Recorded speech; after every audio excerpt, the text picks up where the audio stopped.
Oke, bismillahirrahmanirrahim. Assalamualaikum warahmatullahi wabarakatuh. Selamat siang Bu Prof. Maidawati. Selamat siang Pak Rektor. Oke. Pak Indri Novianto. Ya. Ini selamat datang di podcast ITP. Bincang-bincang kita adalah bincang-bincang yang sangat sederhana, mengulik dari perjalanan Prof selama ini. Siap, Oke. Oke, yang pertama adalah Prof mulai bekerja di Institut Teknologi Padang, kalau nggak salah nih ya, ini mulai tahun 2002 ya Prof ya? 2001. 2001, oke. Di 2001 waktu itu saya adalah sebagai Ketua Jurusan Teknik Sipil ya. Prof mendaftar di sini, kemudian ikut proses dan diterima di Institut Teknologi Padang. Pada kesempatan itu yang masih saya ingat adalah ada pekerjaan besar Prof, yaitu membuat proposal TPSDP. Ya. Kemudian TPSDP ini kita lolos, ini salah satu timnya adalah Bu Prof. Ini mungkin tidak ada salahnya kita ceritakan kepada pemirsa daripada pemirsa Institut Teknologi Padang. Silakan Prof. Oke, baik. Terima kasih Pak Indri Novianto. Ya, saya ingat juga kembali awal-awal saya masuk ke ITP ini tahun 2001 kalau tidak salah. Kemudian juga baru diangkat langsung ditunjuk sebagai anggota lah ya, anggota tim penyusun proposal. Waktu itu ada hibah cukup besar kita waktu itu. hibah ADB karena saya namanya TPSDP. Saya ditunjuk sebagai anggota untuk menyusun. Tentu kami sebagai orang baru kaget juga, udah langsung belum tahu apa-apa, sudah diminta untuk membantu sifatnya menyusun proposal. Di satu sisi tentu senang sekali karena dipercaya ikut membantu tim. Di satu sisi ada juga deg-degannya belum tahu apa-apa. Tapi alhamdulillah dengan tim tentu diarahkan oleh ketua tim, tidak salah ketua tim waktu itu Pak Agus, Pak Wilton, Pak Andrinal satu lagi. Kami saya dimasuk tim sipil, diarahkan juga kan kalau menyusun proposal ini panduan tetap ada. Jadi dengan kerjasamanya yang baik waktu itu bagus. Kita berhasil menyusun proposal dan kita submit dan alhamdulillah kita berhasil waktu itu mendapatkan hibah TPSDP. Oke, saya masih ingat untuk perjalanan TPSDP sampai dapat karena rupiahnya cukup besar untuk dua prodi waktu itu Prof, D3 sipil dan D3 mesin. Itu total dananya adalah kita raih 18 miliar ya. Yang seru itu pada saat kita diminta untuk datang ke Medan untuk negosiasi, itu adalah saksi hidup, ada Prof di dalam itu. Coba Prof ceritakan sedikit pengalaman yang baru jadi dosen, kemudian udah dapat pekerjaan yang amanahnya sangat luar biasa dan kita bisa mendapatkan itu. Ya, itu negosiasi ke Medan setelah kita dinyatakan lulus seleksi pertama, bahwa kita salah satu dimenangkan untuk mendapat hibah dan kita harus membuat costing nego dan tentu itu juga sangat menentukan berhasil nggak kita mempertahankan atau nego sehingga biaya kita dapat dengan biaya yang kita ajukan. Waktu itu kita pergi bersama-sama, kalau tidak salah naik mobilnya ITP, karena kita bawa perangkat waktu itu. Lewat jalur darat, Bu ya? Jalur darat, karena kita perginya rame-rame dan bawa beberapa perangkat, ada komputer, CPU. Waktu itu kita masih pakai PC ya, Prof? PC, kemudian bawa printer, dan lain-lain.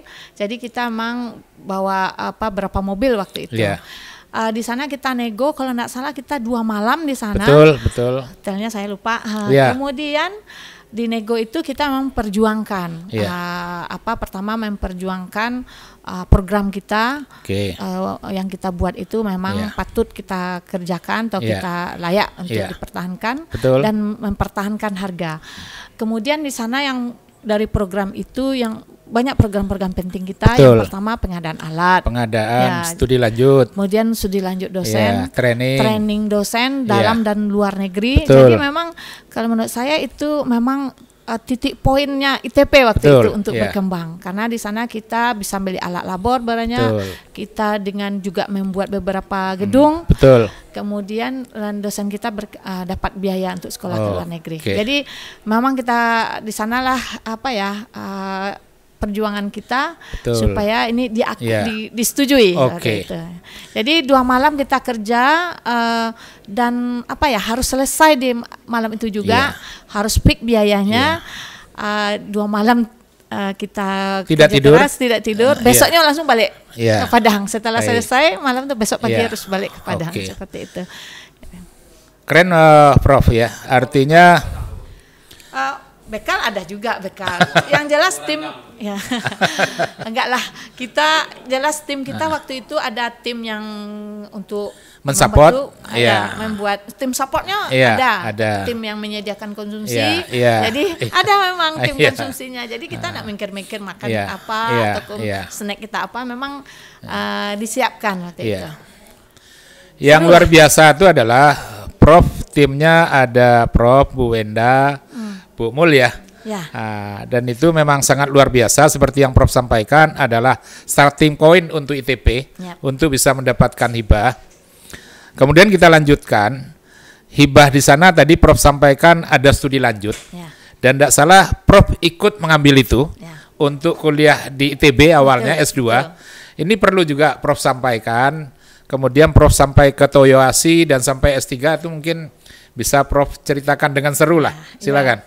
Ya, perjalanannya berliku ya. Mulai dari mungkin dari TPSDP ini dulu, karena ada biaya untuk studi lanjut. Kebetulan waktu itu saya mikir sebetulnya ada studi lanjut luar negeri, ada dalam negeri. Waktu itu kebetulan saya ada anak umur. Jadi pilihannya dalam negeri aja. Ya, 2 tahun, 2 tahun. Sekitar 2 tahun ya. Betul. Jadi saya ambil kesempatan waktu itu karena ingin sekolah. Saya ingin sekolah waktu itu, baru masuk ITP, masih S1. Jadi ada peluang untuk TPSDP ini, saya ambillah kesempatan ini untuk sekolah. Setelah pikir-pikir, diskusi sama suami juga baru pulang sekolah S3 dari Jepang, maka dalam negeri saja dengan tujuan biar bisa bawa anak, kemudian bisa keluarga dekat dengan biaya TPSDP. Jadi saya ambil kesempatan mendaftar di ITB dan di ITB-nya alhamdulillah diterima waktu itu dengan jadi mulailah ke ITB waktu itu dengan biaya TPSDP. Prof ngambil jurusan apa waktu itu, Prof? Saya teknik sipil. Teknik sipil. Bidang struktur. Oh, struktur. Tetap bidang struktur. Sudah lulus, sudah kuliah saya 1 semester di situ. Tapi tidak selesai sampai 1 semester. Mengapa tidak selesai? Mungkin perlu disampaikan. Ya, mungkin waktu itu lagi ada kurang sehat. Gitu, itu mungkin saraf terjepit atau apa waktu itu? Waktu itu memang saraf terjepit. Ini agak terganggu saraf terjepit, agak sakit berdiri gitu. Jadi sampai pertengahan semester di sana, semester 1 udah UTS terasa sakit kaki, enggak bisa, susah untuk berjalan. Maka minta izin ke dosen di sana baru 1 semester bahwa untuk pulang mau dekat keluarga lah dulu karena susah sakit berjalan, dekat keluarga. Dengan rencananya hanya minta cuti beberapa hari saja, kalau sehat balik lagi ke ITB. Setelah pulang ternyata udah periksa dokter ternyata sakit ini kurang tidak langsung dapat membaik lah. Makin memburuk ya, Prof? Ya, waktu itu kayaknya makin memburuk karena udah periksa dokter makin sakit berjalan Jadi saya dan suami memutuskan untuk istirahat, cuti di ITB 1 semester, dan ITB dengan baik hati kalau menurut saya memberikan cuti 1 semester berikutnya, karena kata menurut ITB waktu itu sebetulnya tidak ada cuti untuk anak pasca sarjana. Tapi karena saya kondisi sakit diberikan cuti 1 semester. Jadi saya fokus berobat dulu. Tapi ternyata agak lama proses penyembuhan. Ada 2003 waktu itu kalau sampai nggak bisa jalan, Prof ya? Saya waktu itu karena saraf ini bisa jalan sampai berobat Iya. 4 bulan atau 5 bulan lebih kurang memang nggak bisa jalan sama sekali. 4 sampai 5 bulan nggak jalan? Ya, nggak bisa jalan sama sekali. Luar biasa perjuangan Prof nih. Ya, seperti itu. Jalannya sering kalau jalan salah langkah sedikit jatuh. Sakit. Jatuh. Seringkali hilang tenaga, Prof. Lemah ya. Kalau saraf terjepit ini kayaknya lemah di bagian-bagian tertentu. Ya. Bukan stroke ya, kalau stroke itu memang bisa dia bisa gerak, tapi kalau salah langkah dia bisa sakit jatuh, sekali ya. Jatuh gitu. Jadi berobat ke medis juga ada alternatifnya kayak di semua dicoba lah Prof ya. Dicoba waktu itu alternatifnya kayak refleksi. Iya. Setahun lamanya. Setahun ya Prof. Lamanya berobat, 5 bulan pertama juga susah berjalan. Baik. Kemudian udah setahun berobat udah mulai latihan terapi jalan. Akhirnya alhamdulillah membaik lagi. Cuma di ITB-nya cuti itu atau istirahat itu hanya diberikan izin 1 semester. Iya. Maka dengan berhati saya memutuskan untuk mundur. Di ITB. Jadi mungkin saya mikir mungkin saya enggak rezeki untuk jadi alumni ITB. Jadi artinya pada saat itu bukan untuk mendapatkan master ya, tetapi adalah berjuang untuk sehat. Sehat dulu gitu. Ya, lebih dari 5 bulan nggak bisa jalan itu ya kalau kita bayangkan sekarang. Kalau saya yang terjadi itu nggak tahu saya, Bro. Iya. Nggak bisa jalan sama sekali itu 5 bulan. Tapi setelah 5 bulan udah mulai terapi, latih jalan, udah agak terasa ini agak membaik gitu. Jadi semangat timbul. Pertamanya ada peta semangatnya loh Pak. Ada peta semangatnya ya. Masa umur berapa waktu itu ya? Kurang umur 34 atau 33. Untunglah patah semangat aja, patah hati kan belum. Enggak patah hati. Karena suami mendukung. Keren. Ya, jadi tapi setelah 5 bulan latih terus berjalan, keluarga sangat mendukung. Terasa ada perubahan agak terasa nih ada bisa berjalan agak bisa dan tidak mudah jatuh gitu. Jadi semangat lagi.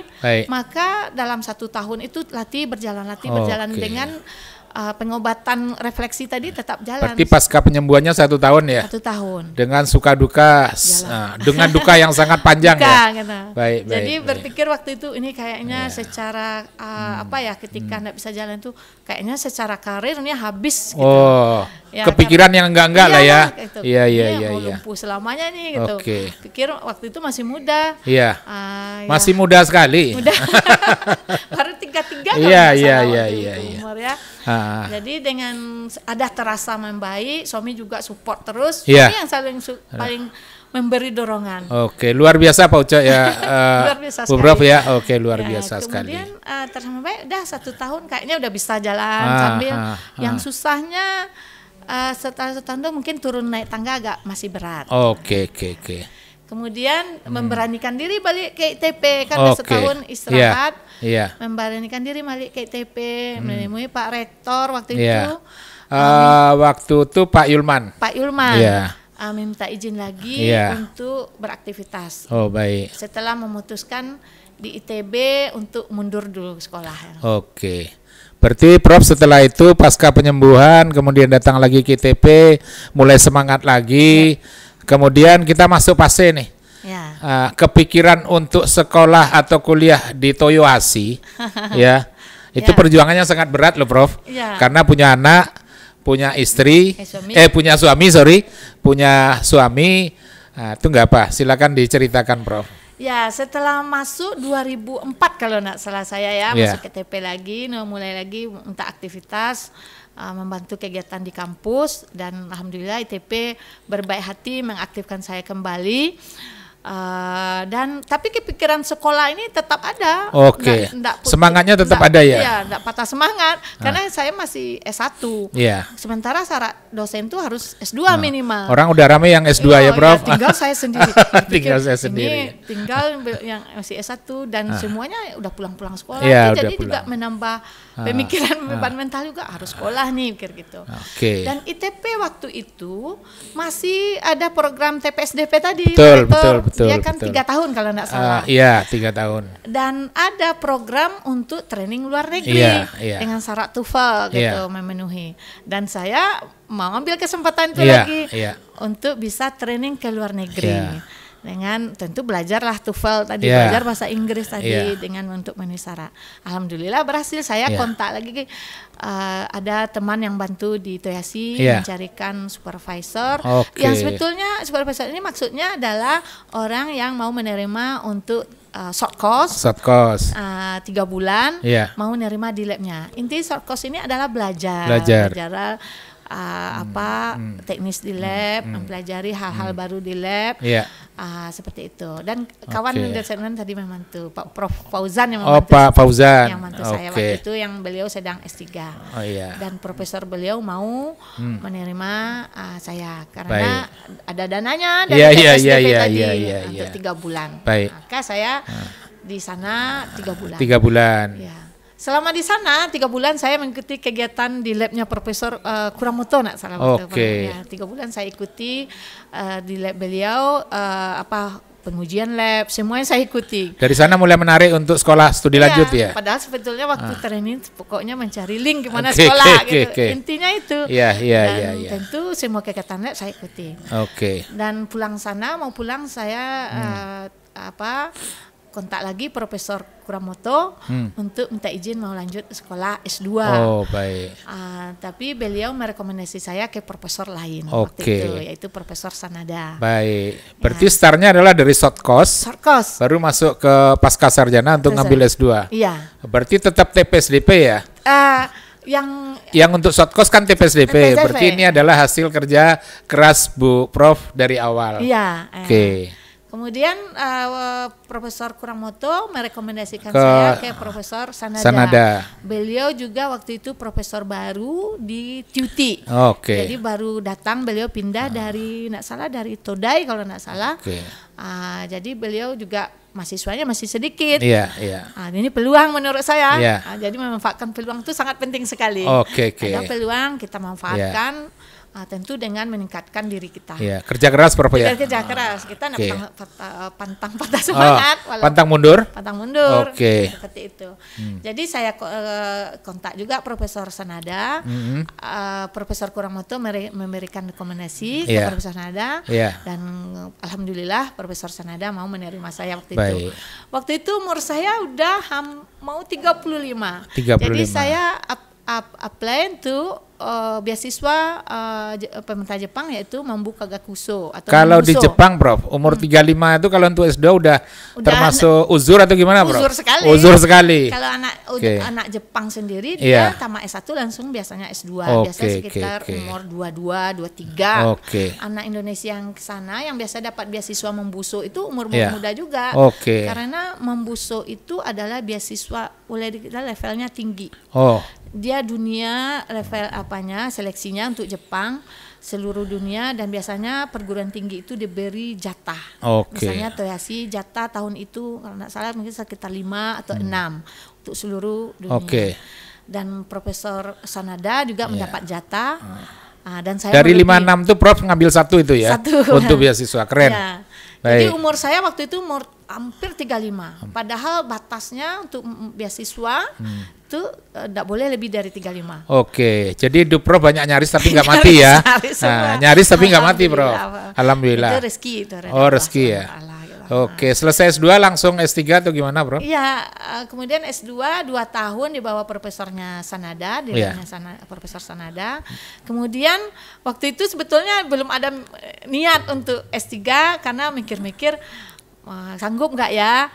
Kemudian nanti juga mau nggak profesor menerima saya seperti itu. Saya pergi juga ke petisi, saya cukup nggak ya. Itu dari sisi pendidikan kan? Dari sisi anak ada. Waktu S2 saya bawa anak. Ya, anak saya SD. Berarti Pak Ucok tinggal sendiri di Padang ya? S2 saya sama Pak Ucok juga. Pak Ucok juga. Pak Ucok juga masuk lab lagi di sana. Profesor beliau kan waktu S3 ada. Jadi beliau masuk riset lagi dengan berarti ada project di sana lah, riset ya. Pak Ucok. Berarti sama-sama ya di sana semua. Sama S2. Cuma kalau untuk S3 suami udah bilang enggak mungkin lagi ikut karena udah lama meninggalkan tugas di UNAN. Dan beliau juga enggak mau lama-lama. Dia ada tanggung jawab juga ke UNAN. Jadi kalau mau lanjut S3 terpaksa sendiri atau sama anak berdua. Pilihannya gimana? Anak ikut Prof atau anak ikut Pak Uco? Waktu itu rencananya anak ikut saya. Kenapa? Anak ini yang ingin sekali sekolah di Jepang. Waktu itu dia kelas 5, dia mungkin merasa sudah enjoy di SD di sana. Dia kok dapat lanjut lagi, didorong saya kok dapat Oma ikut lagi S3 biar dia SD lanjut di sana. Baik. Makanya saya semangat juga apply beasiswa. Iya. Karena umur udah lewat dari 35, saya tidak bisa lagi apply beasiswa Jepang. Berarti S3 dapat beasiswa dari mana, Prof? Saya apply beasiswa Dikti. Dikti. Dikti kan khusus untuk dosen. Iya. Jadi saya daftar untuk beasiswa Dikti. Waktu itu masih S2, mau tamat S2 udah apply Dikti. Kemudian karena beasiswa informasinya belum keluar, saya diminta profesor pulang dulu ke Indonesia, nanti udah keluar beasiswa baru balik lagi. Tahun 2009 waktu itu, sama anak waktu itu, kami pulang 2009. 2010 keluar pengumuman saya lulus beasiswa Dikti. 2010, jadi sekitar enggak sampai sebetulnya 1 tahun di Sumbar ya, di Padang ya. Balik lagi, cuma anak saya nggak mau ikut lagi dia. Oke. Pertamanya dia yang semangat mau sekolah di Jepang, tapi dia nggak mau lagi ikut. Dia mau di Indonesia saja karena dia mau masuk SMP yang dia suka. Takutnya nanti kalau balik ke Indonesia tidak dapat SMP yang dia suka, yang dia inginkan, dan mau masuk SMA yang dia inginkan. Khawatir dia, maka terpaksa saya pergi sendiri lagi. Tahun 2010. 2010 Prof kuliah S3 dengan sendirian, anak gadis tinggal sama bapaknya, ya kan? Nah, itu perjuangannya karena bisa tepat waktu 3 tahun selesai itu kiatnya apa itu, Prof? Ya, jadi perjuangannya beda-beda ya beratnya. Kalau ke S2 bawa suami dan anak perjuangannya beda lagi karena sambil ngurus anak, kuliah dan lab seperti itu, jadi nggak bisa lama-lama di lab. Saya udah bilang dan minta izin ke profesor waktu S2. Paling lama sampai jam 6. Kalau orang Jepang kan sampai malam-malam di labnya. Waktu S3 sampai malam. Saat S3 karena sendiri tentu bisa sampai malam bebas Pak Rektor. Tapi perjuangannya itu karena pisah sama anak itu kan berat. Itu yang luar biasa. 6 bulan pertama tuh rasanya berat sekali. Kangennya luar biasa ya. Apalagi melihat anak dia sama bapaknya. Berarti perjuangannya sangat luar biasa tuh ya. Luar biasa, bapak juga luar biasa jadinya perjuangannya. Bapak rumah tangga. Jadi udah komitmennya begitu sebelum pergi. Sempat juga sebelum pergi saya pikir pas saya batalkan aja ya katanya.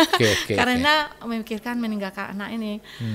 Tapi karena bapak nyuruh ngapain dibatalkan? Orang susah mendapatkan beasiswa. Kenapa dibatalkan? Anak saya juga waktu itu SD kelas 5 atau kelas 6 nggak salah ya.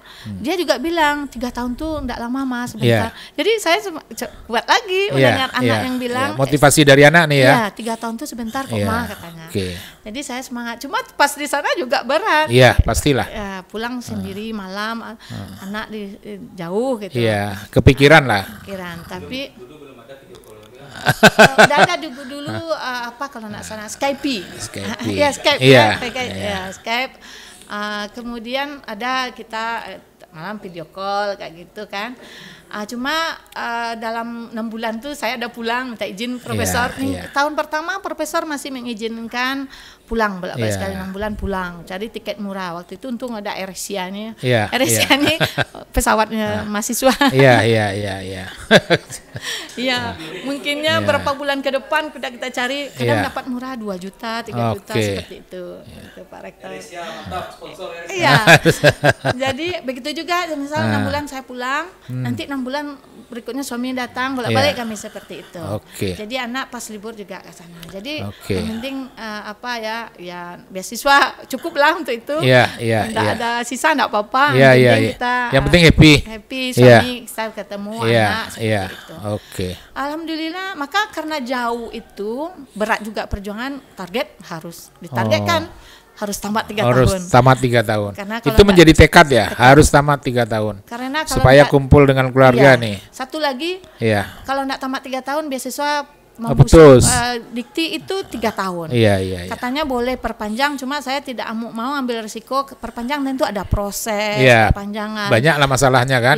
Apakah iya atau enggak dapat. Maka saya tidak mau ambil risiko, maka pokoknya tamat 3 tahun. Ya tentu diperjuangkan dari tahun pertama itu udah kalau S3 harus jelas di tahun pertama. Kok dapat yang tahun 1 itu udah ada progres yang besar. Nah, itu untuk S3 kalau menurut saya. Tahun 1 itu kayaknya misalnya orang mikir baru tahun 1 enggak apa-apa, santai dulu. Enggak. Menurut saya tahun 1 itu harus progresnya besar. Kok dapat 50%, 70% di tahun 1. Tahun 2 tinggal 30%. Tahun 3 itu kan nyusun-nyusun. Finishing lah ya. Finishing aja lagi. Berarti Prof pas 3 tahun ya? Alhamdulillah. Nah, kemudian Prof pulang kan, dan ini adalah dokter engineering pertama untuk teknik sipil pada saat itu ya Prof ya. Padahal kalau dilihat tadi adalah perjalanannya sangat sulit sekali.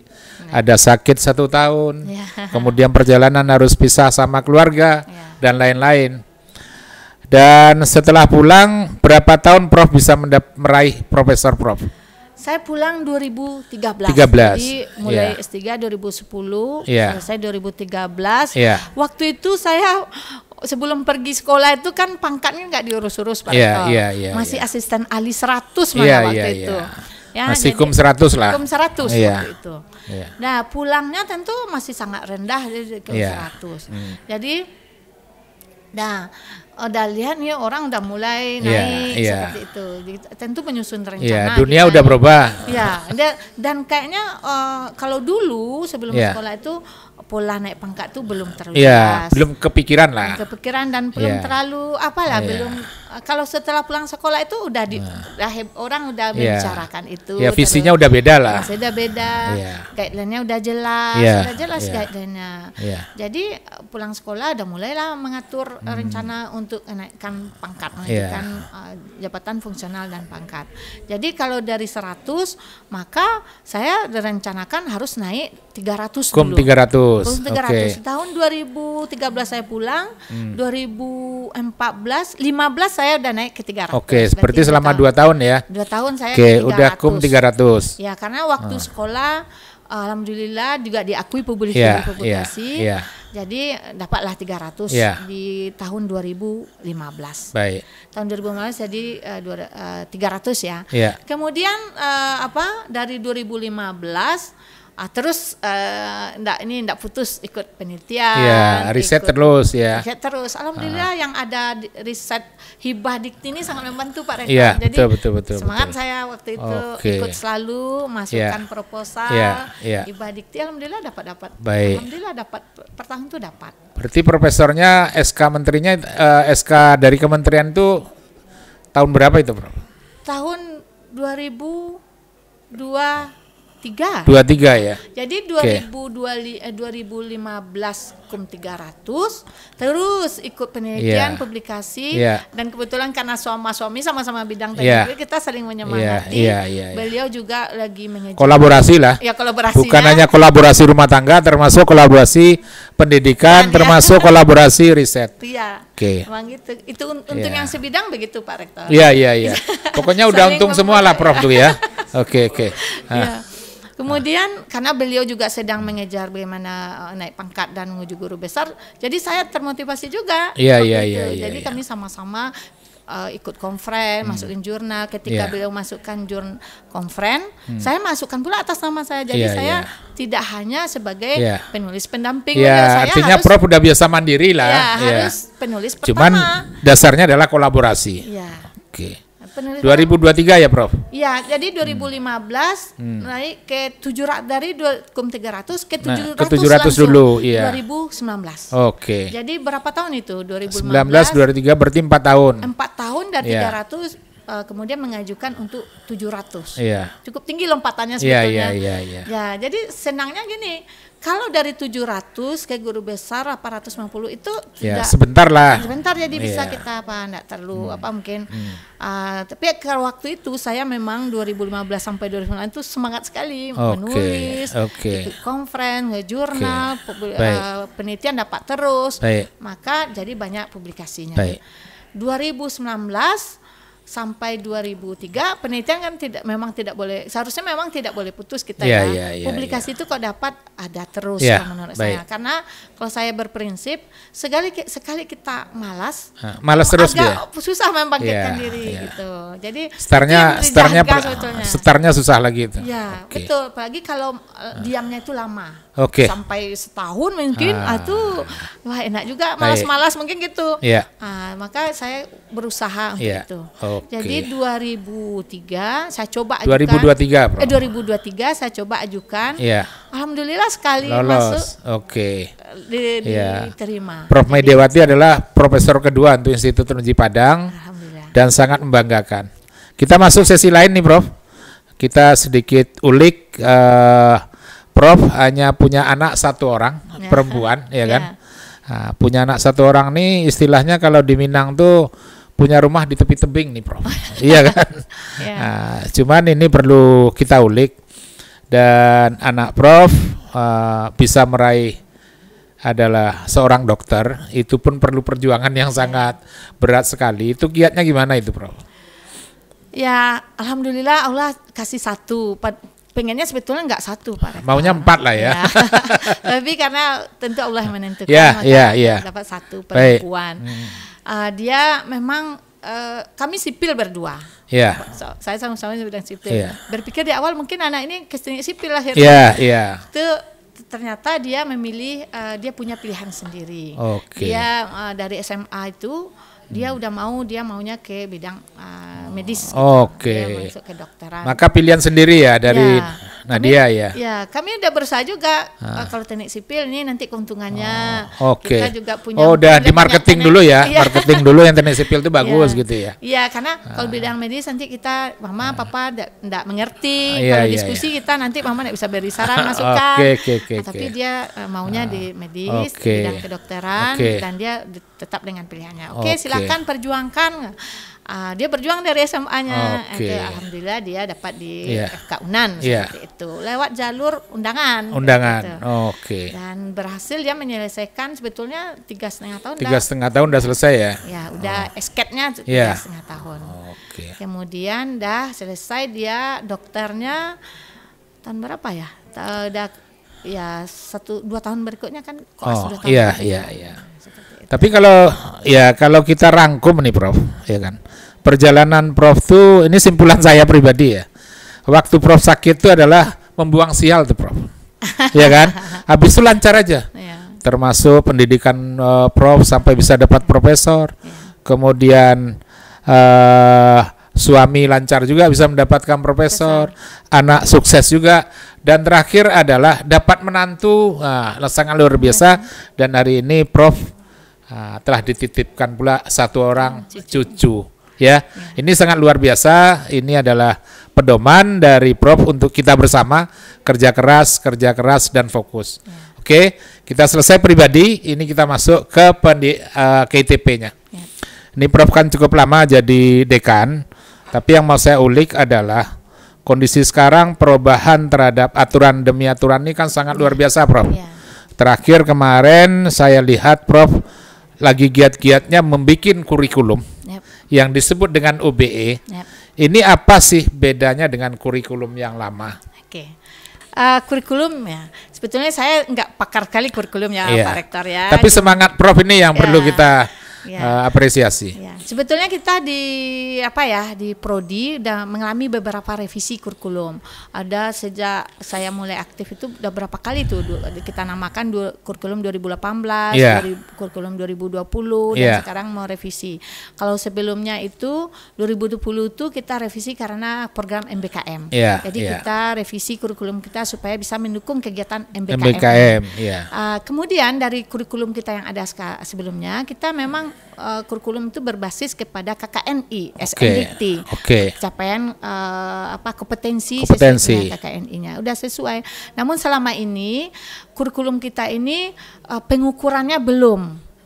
Capaian kurikulum, CPMK, capaian pembelajaran mata kuliah belum kita ukur dengan baik, CPL-nya, profil lulusan belum kita ukur. Kemudian ini kita mau lakukan pengukuran, yaitu kita ukur capaian pembelajaran, kita mau ukur CPL, profil capaian profil lulusan. Ya, pertama capaian mata kuliah. Capaian CPMK, CPL ya. Kemudian capaian profil lulusan. Kalau untuk ini dengan kita mengukur itu sebetulnya menurut pengertian yang saya dapat selama ini, kurikulum OBE itu adalah kurikulum yang diukur. Yang diukur dan terukur. Berarti dia bisa diukur dan kita ukur capaian tadi. Itu yang disebut dengan kurikulum OBE. Bisa kita ukur capaian pembelajaran sampai mana, kita ukur profil lulusan capaian pembelajarannya, kita ukur profil lulusannya. Jadi nampak tercapai tidaknya dan sesuaikan dengan yang kebutuhan di stakeholdernya.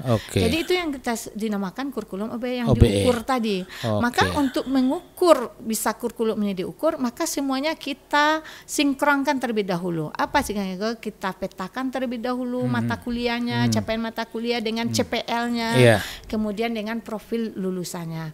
Kita buat matriknya, matrik penilaian. Instrumen pengukuran sehingga dia memang bisa diakses. Jadi yang disebut kurikulum OBE itu dilakukan assessment terhadap capaiannya. Capaian kurikulum tadi apa capaian mata kuliah, capaian profil lulusan. Jadi dengan diakses itu berarti tahu sampai mana kurikulum ini atau hasilnya ini didapatkan atau kurikulum ini berhasil seperti itu.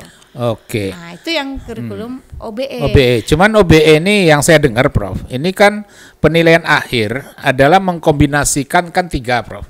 Ada pengetahuan, ada soft skill di dalam itu atau karakter, satu lagi adalah psikomotor.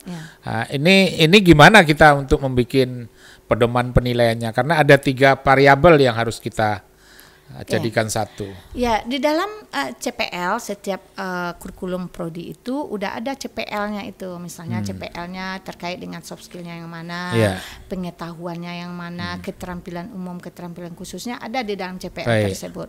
Dan itu yang kita sinkronkan, nanti kita petakan dengan CPMK setiap mata kuliah.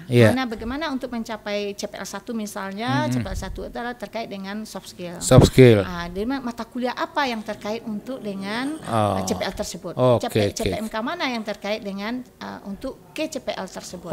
Jadi bisa jadi untuk satu mata kuliah ada mencapai CPL 1, CPL 2 dan lain-lain.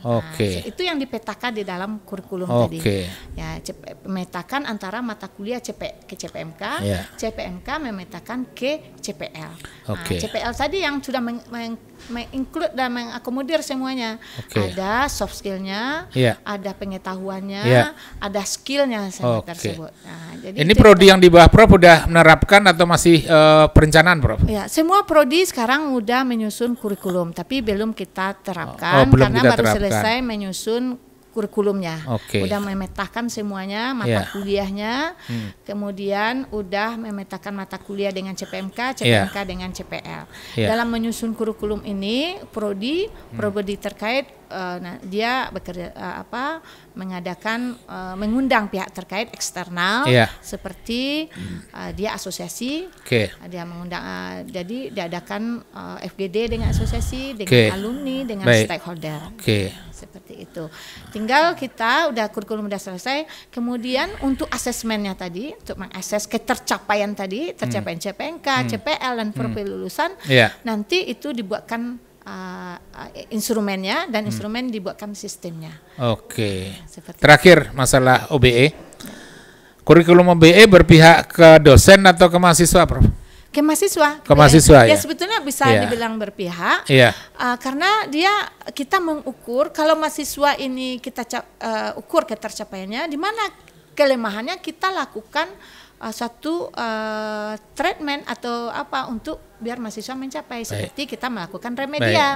Jadi dia memang biar capaian mahasiswa tadi tercapai, tidak ada mahasiswa itu yang lulus tapi tidak sesuai kompetensi. Ya, misalnya mahasiswa sarjana, apa kompetensinya harusnya? Sipil misalnya, apa saja. Maka itu diukur, apa yang lemah, apa yang tidak tercapai, itu dilakukan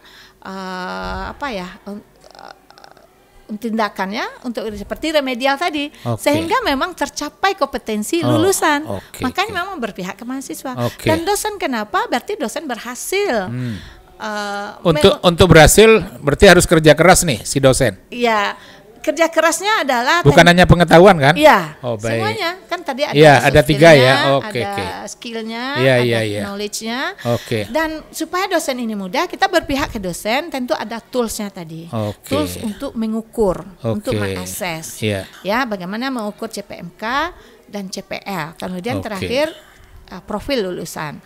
Dan toolsnya tadi nanti kita jadikan sistem supaya dosen mudah tadi.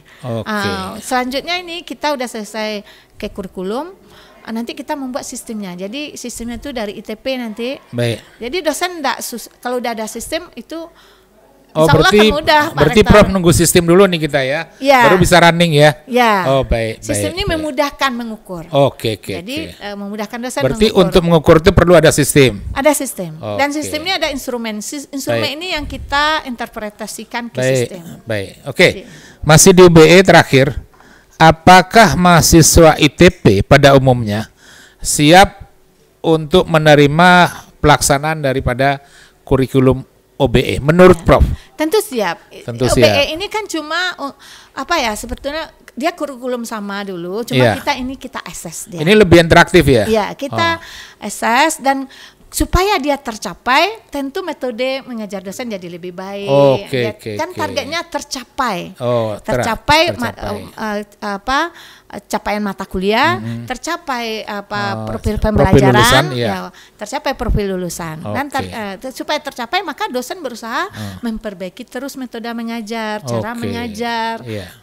Jadi insya Allah mahasiswa ITP tentu siap dengan adanya kurikulumnya, dengan adanya instrumen pengukuran, dengan ada metode pengajaran, dengan adanya sistem yang akan mengukur, tentu mahasiswa siap. Ini senang loh dengarnya Prof Mai nyampaikan. Mudah-mudahan ini didengar oleh pemirsa. Ke depan mahasiswa Institut Teknologi Padang bisa lebih ramai lagi dan kita memberikan kualitas yang terbaik untuk mahasiswa. Keren nih Bu Mai. Kita di penghujung Bu, ada 3 pertanyaan nih dari Umar ya. Ini dari Umar. Ini ada 1, 2, 3. Biasa saya mulai dari bawah aja. Dari atas. Oke. Jika bisa mengulang waktu, Prof, apa keterampilan yang ingin Prof kuasai di luar teknik seperti menjahit, menyanyi, bawa motor? Boleh share Bu alasan Ibu memilih itu. Boleh yang lain Ibu pilih? Iya. Dari yang 3 tadi ya Pak Rektor ya. Bebas. Ibu mau pilih. Kalau riset oke lah, kalau ngajar oke lah, ya kan? Di luar itu. Mungkin kalau saya sendiri sebetulnya kalau boleh dibilang saya ketika dari kuliah public speaking saya tidak terlalu bagus mungkin. Mungkin itu perlu ditingkatkan. Ya, kalau saya pesan ke mahasiswa public speaking itu menjadi modal untuk mahasiswa untuk berkembang. Kalau Ibu mau public speaking, Ibu belajar menyanyi. Nah, itu yang kedua kan saya dari Pak. Jadi saya sebetulnya, kayaknya kalau acara keakraban kita bersama, kayak menyanyi ini perlu juga nih. Udah sering latihan Bu? Saya udah mencoba-coba, ternyata kayaknya bisa juga lah. Ya, jadi mungkin tuh menyanyi pertama public speaking, menyanyi tadi gitu, bisa menghibur bersama kita ada cara. Ini saya nanya. Menjahit saya kurang banget. Berarti menyanyi ya, mau latihan menyanyi Bu. Bawa motor pernah Bu? Saya pernah bawa motor, tapi saya tidak terlalu mahir karena udah lama nggak bawa. Coba Oke. Berarti nggak masuk bawa motor walaupun dekat tetap bawa mobil. Yang kedua, apa yang paling Ibu syukuri hari ini? Boleh share Bu alasan Ibu memilih itu. Silakan. Yang saya syukuri hari ini adalah pertama tentu rizki dan rahmat Allah itu banyak sekali yang saya terima dan sehat. Itu yang karena saya udah merasakan dulu sakit yang sangat luar biasa. Tapi dengan kemudian diberi rezeki sehat, kemudian rezeki yang lain datang Pak Rektor. Jadi rezeki sehat itu benar-benar rahmat yang paling besar. Menurut saya terima. Suami sukses, anak sukses, menantu baik, cucu sehat, seluruhnya. Ya. Luar biasa, Bu. Oke, yang terakhir nih, Prof. Mai. Bawa kendaraan sendiri tapi telat atau disopiri oleh orang lain tapi on time. Silakan Ibu pilih. Saya sukanya bawa kendaraan sendiri on time, Pak Rektor. Oh, kedua-duanya diambil ya? Iya, maunya Pak. Ya, jadi ini saya karena hasil kerja keras di Jepang ini, Mar.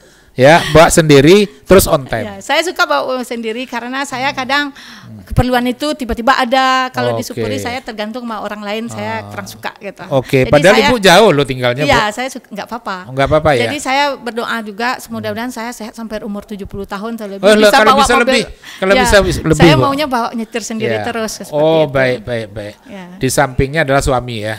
Oke, terima kasih, kita udah sampai di akhir. Tapi sebelum kita tutup, silahkan Ibu berikan statement closing hari ini. Silakan, Bu. Oke, terima kasih Pak Rektor. Untuk misalnya rekan-rekan dosen juga pertama tetap semangat ya. Jangan pernah pantang menyerah. Untuk terutama kita dosen yang punya banyak kewajiban seperti itu. Tridharma, pertama pendidikan, penelitian dan pengabdian masyarakat. Dan kalau kita punya semangat, insya Allah kita pasti bisa. Dosen. Karena kewajiban kita ada, kewajiban kita di dunia pendidikan itu sangat mulia. Kalau untuk mahasiswa juga sama. Kalau saya sebetulnya pertama adalah semangat, pantang menyerah, dan kedua adalah sikap harus diperhatikan untuk mahasiswa karena itu yang menjadi mendapatkan peluang besar. Oke, dengar tuh mahasiswa, kerja keras, pantang menyerah, dan tolong attitude-nya diperbaiki sampai mendapatkan soft skill yang paling keren, Mar. Ya. Oke, terima kasih Prof hari ini. Pemirsa, kita udah di penghujung ya. Yang jelas untuk hari ini dan kemudian silahkan untuk diulik seperti apa podcast di TP. Yang jelas kita adalah care di pendidikan tinggi ya Prof. Demikian, terima kasih. Wabillahi taufiq wal hidayah. Wassalamualaikum warahmatullahi wabarakatuh.